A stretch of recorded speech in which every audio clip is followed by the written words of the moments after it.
Bueno, buenas a todos y todas, bienvenidos y bienvenidas al episodio número 8 de Catarsis. Hoy vamos a estar hablando de varios temas. Me estuvieron pidiendo, tardó un poco el episodio 8, tuvo varios intentos fallidos de salir.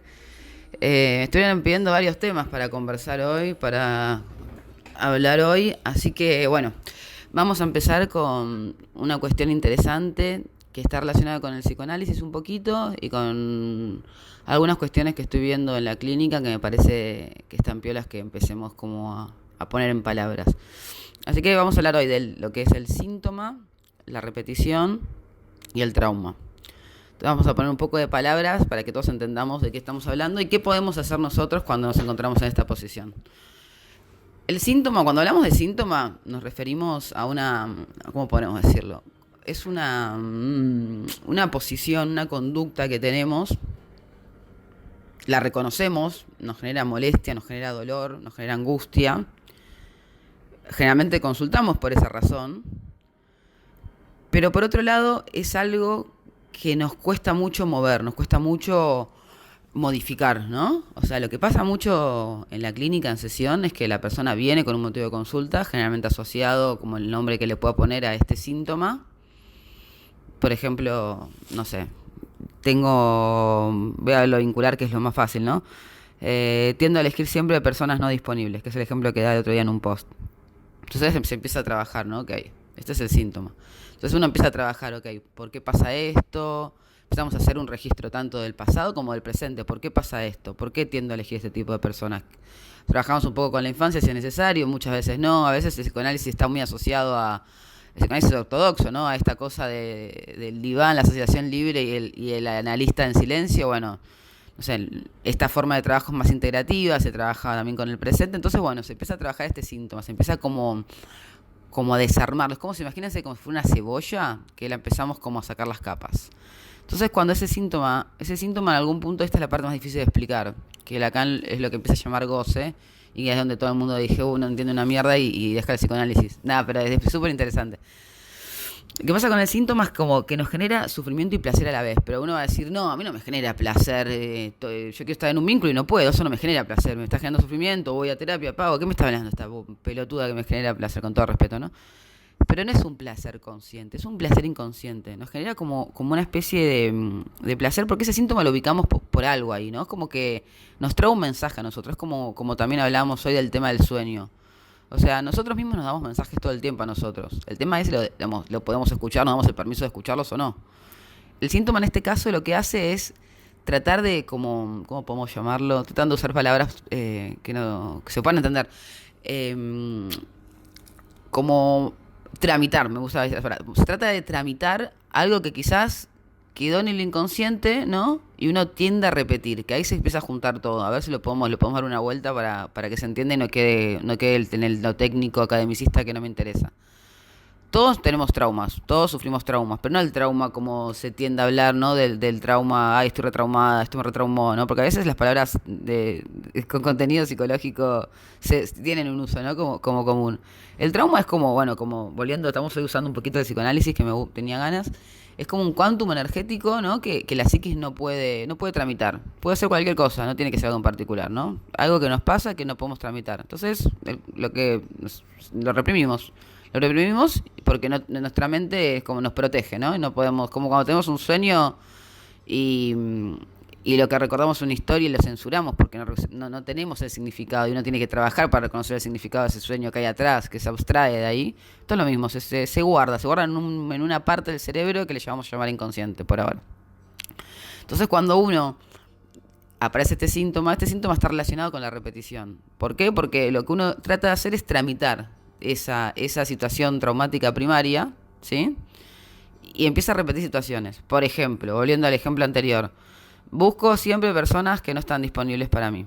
Entonces, si uno hace una lectura bastante reduccionista psicoanalítica, pero a veces es necesaria para entender el porqué, siempre tengo mis debates con mis colegas, y yo voto por la integración, esta cosa media cuasi dogmática, ¿no? Bien sagitariana de la religión, de no, esto es mejor el psicoanálisis, no, el psicoanálisis es una mierda, estás 20 años en terapia, cosa que si es ortodoxo es cierto, vamos con el cognitivo a veces va a lo superfluo del síntoma y después se desplaza. Entonces, bueno, yo lo que hago es realmente integrar un poquito de todo de lo que va sirviendo y cada paciente necesita de cosas distintas. Entonces se va uno acomodando en función de eso. Pero volviendo, entonces cuando la persona te viene con este discurso, uno lo que primero hace es, bueno, ver un poquito el pasado, qué pasó atrás. O sea, ¿hubo alguna situación donde esa persona no fue mirada? Donde vos, o sea, supongamos que este es tu síntoma, ¿no? No busco vínculos donde yo quedo en tercera discordia, donde me dejo en un lugar de resto. Bueno, ¿qué me pasa a mí? Primero se trabaja en el pasado y en el presente. ¿Qué me pasa a mí? ¿Me pasó algo en, la situación, en alguna situación? Me trae todo.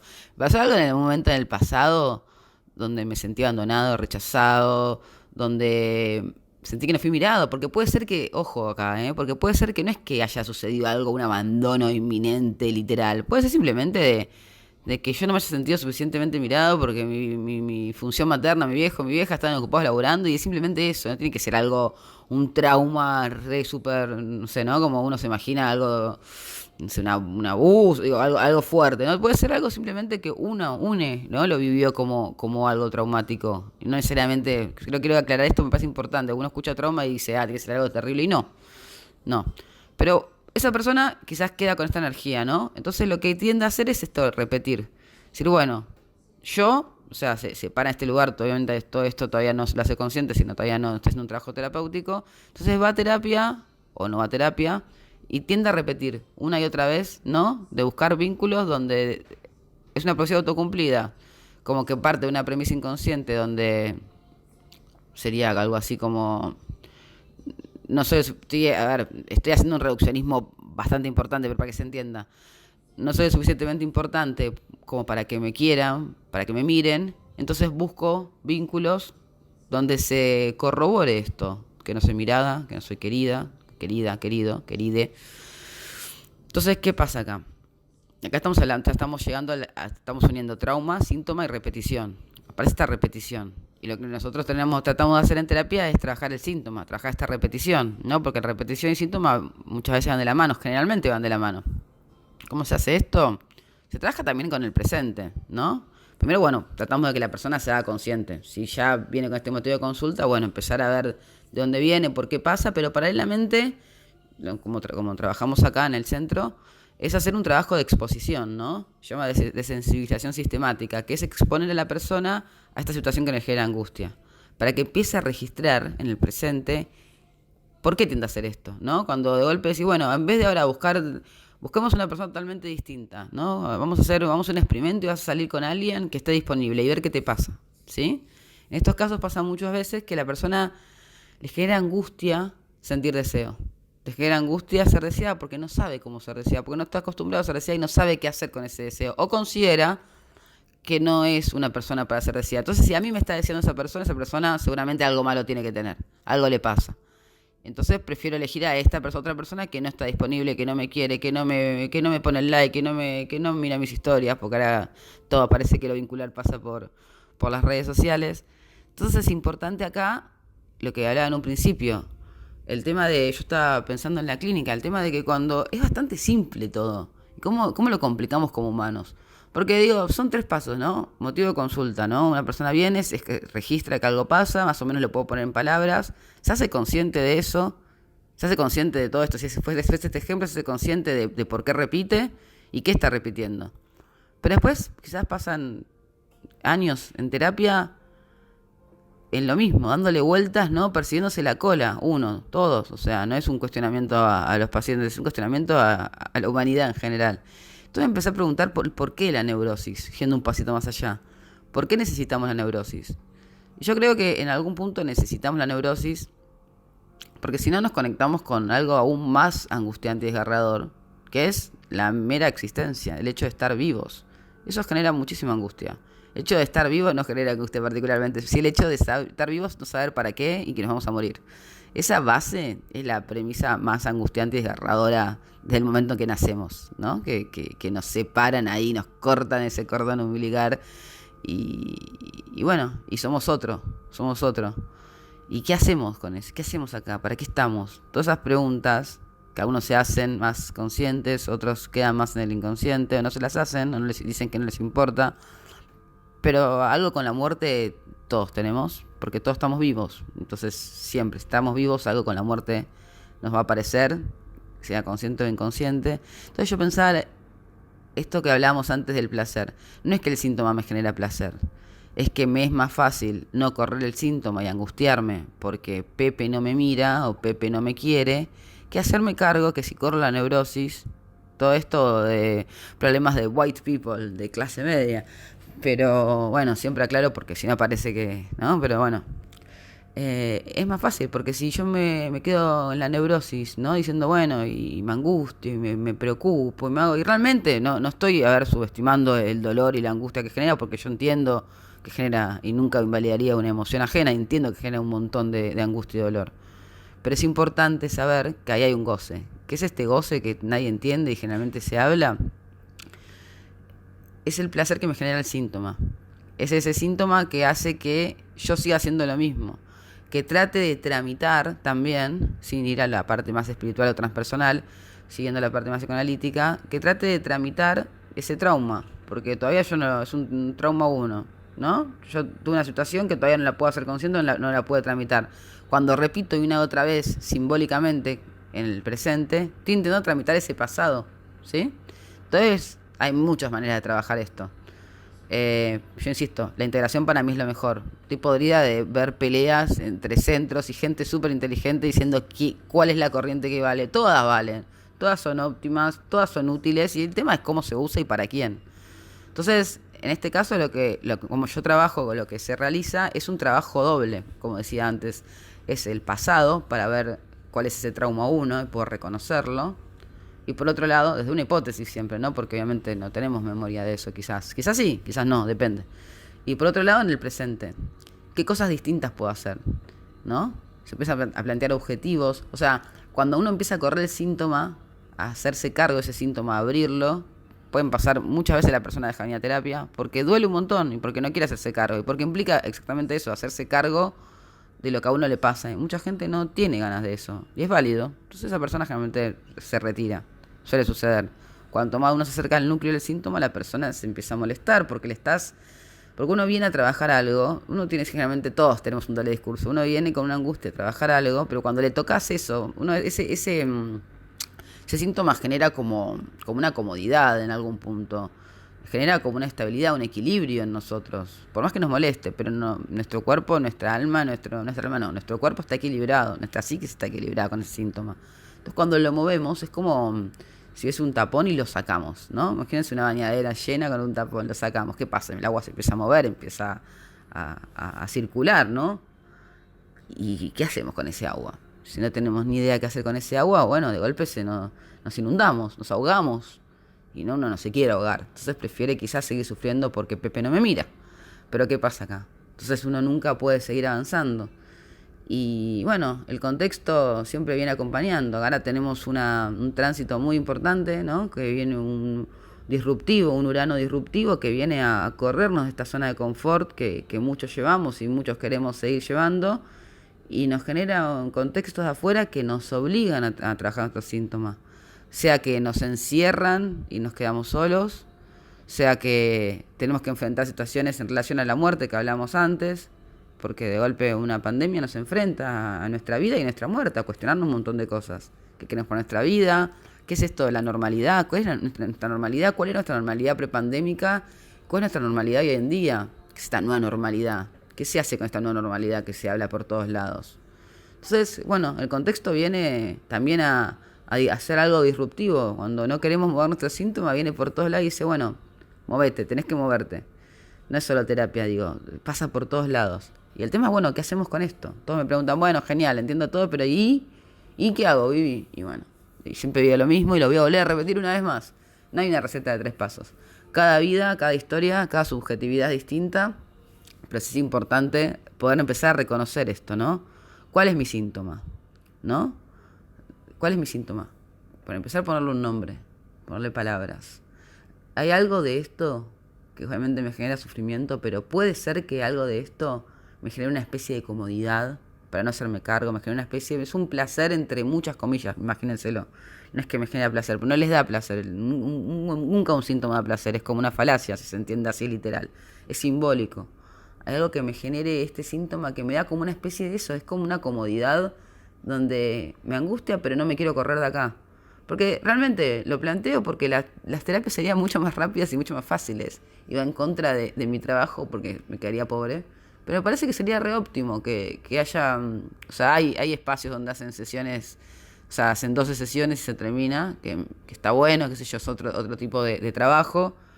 Pero acá es como que digo, bueno, hay años que la persona viene a sesión, vuelve, ya sabe lo que le pasa porque te lo dice, pero no hace el cambio. Yo, ¿por qué? ¿Qué pasa acá? Y se los pregunto a ellos también, ¿no? Si está algún paciente escuchando, sabe, porque se los digo en la cara. ¿Qué pasa? Que hablamos de esto y no pasa nada. Cuesta mucho, cuesta correrse de ese síntoma porque es corta, es hacernos cargo de nuestra vida. Entonces es más fácil, uno, culpar el contexto, culpar a nuestra historia, y ahí viene la parte donde no estoy tan de acuerdo con el psicoanálisis, ¿no? Donde responsabilizamos a nuestra historia, a nuestro padre, a nuestra madre, la función paterna, materna, el mal en coche, de lo que nos pasa, y nos hacemos cargo de que, bueno, ahora somos seres adultos, y nos tenemos que hacer cargo de lo que nos sucede y qué queremos hacer con nuestra vida, ¿no? Entonces, bueno, ¿cómo empezamos a encontrar esos patrones? Todos tenemos patrones de repetición, todos lo tenemos. ¿Cómo podemos empezar a encontrar esos patrones de repetición y a empezar a ver de qué manera poder dejar de repetir? ¿Qué estamos buscando en esa repetición? ¿Qué estamos intentando tramitar? ¿Qué estamos intentando hacer? ¿No? Generalmente las bases, como digo, son siempre las mismas. Antropológicamente, buscamos siempre lo mismo: amor, cariño, y por consecuencia, del otro lado lo que no queremos es abandono, rechazo, la no mirada. Entonces, bueno, empecemos por ahí. ¿De qué manera yo me vinculo? ¿De qué manera busco al amor? Lo que estoy viendo mucho también ahora en esta nueva normalidad, como se dice, un cambio muy importante en lo que radica en lo vincular, que venía trabajando, ¿no? Como creo bueno, los diferentes confinamientos, encierros, cambios en nuestra vida por una cuestión de contexto y de necesidad, nos obligó, bueno, uno a conectarnos con nosotros mismos, que ya, bueno, es un cliché, pero realmente pasó esto. Y por otro lado es como a reevaluar. Yo creo que hubo una reevaluación, yo lo hice, y que escucho por bastantes lados en mis amigues y en los pacientes también, ¿no? A reevaluar con quién me quiero vincular, de qué manera me quiero vincular, a qué le voy a dedicar tiempo, a qué vínculos le voy a dedicar tiempo, qué vínculos me nutren, qué vínculos los tenía para simplemente que estén ahí, ¿no? Como síntoma también, ¿no? Para sentirme acompañado, pero en realidad la soledad a veces es más, se siente más solo acompañado con algunos vínculos que solo, que es una experiencia muy linda a veces estar en soledad con uno mismo y bien y disfrutando, ¿no? Generalmente los síntomas pasan por este lado. Hay síntomas de todo tipo, pero las bases generalmente radican en 3, 4 temas, que son siempre un poco los mismos. Entonces, bueno, pensemos cada uno, si tienen ganas, ¿no? Los invito. ¿Cuál podría llegar a ser mi síntoma? ¿Lo reconozco? ¿Lo conozco? ¿Qué repito para tramitar ese síntoma? ¿Qué estoy repitiendo? ¿Para qué mensaje me estoy dando con este síntoma mismo? ¿Me estoy escuchando el mensaje que mi síntoma me quiere decir? Todo síntoma tiene un mensaje. ¿Qué mensaje me está dando este síntoma? Y con la repetición, bueno, ¿qué puedo hacer? Si dejo de repetir, me voy a angustiar. Pero bueno, cuando pueda entender y ponerle palabras a esa angustia, voy a avanzar, voy a crecer, me voy a conocer más, voy a tener más control de mi vida, pero no un control así, ¿no? Como capricorniano, de salir un control de controlar todo, bueno, o escorpiano, no sé. Sino un control de un orden, recursos, una forma de entender y ver la vida de otra manera. Más recursos para conmigo mismo, ¿no? Conmigo misma. Como ponerme para una posición subjetiva de necesitar menos, ¿no? De más desapego y necesitar menos de ese otro y poder que yo sea suficiente. Y eso no implica, porque siempre lo aclaro, que no podamos compartir con otros, porque es hermoso el compartir y es hermoso relacionarnos y es hermoso los vínculos, pero de un lugar sano, no de un lugar de tapón, de un lugar disfuncional, de un lugar de miedo, ¿no? Un lugar desde deseo, ¿sí? Bueno, creo que, bueno, un poquito más serio. Bueno, se están poniendo más serio esto. Catarsis, que era tipo con un conectante con tu verdad. Pero bueno, va fluctuando y le damos la bienvenida a las fluctuaciones de Catarsis. Me pidieron que hablemos de este tema, así que bueno, acá está un poquito. Me olvidé de comentar, le tiro el chivo ahora. Vamos a hacer un vivo con dos compas, hablar un poco de las lunas, ascendentes y un poco de astro. En unas semanitas vamos a estar haciendo un cafecito para que puedan hacer preguntas sobre la astrología, sobre lo que quieran saber. Así que podemos tirar historias ahí en el Instagram. Y bueno, y también vamos a estar dando un retiro en octubre, que va a estar increíble en el medio de una quinta, que son 12.000 hectáreas, un bosque que es maravilloso, es mágico. Así que bueno, quedan pocos lugares, si les interesa se pueden inscribir, anotar. Vamos a estar trabajando todos estos temas que estuvimos hablando, sistema de creencias, miedos, inseguridades, autoestima, empoderamiento, deseo. Y bueno, vamos a estar trabajando con todas las técnicas que conocen. Y si no conocen, bueno, astrología, cartazó, meditaciones, visualizaciones, trabajo con la naturaleza, collage, escritura, bueno, de todo un poquito. Así que bueno, les invito a hacer el trabajo de conectar con sus síntomas. Es difícil ese trabajo. ¿Cuál es mi síntoma? Las dos preguntas son estas. ¿Cuál es mi síntoma?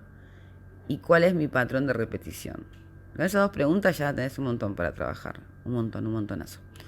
Bueno, espero que les haya servido y gustado. Y nos estamos viendo, escuchando el capítulo 9, que no tengo idea de qué va a tratar. Pero bueno, siempre escucho los comentarios y en función de eso me pongo a hablar, que es un poco la idea de este podcast y de Catarsis. Un abrazo grande. Adiós.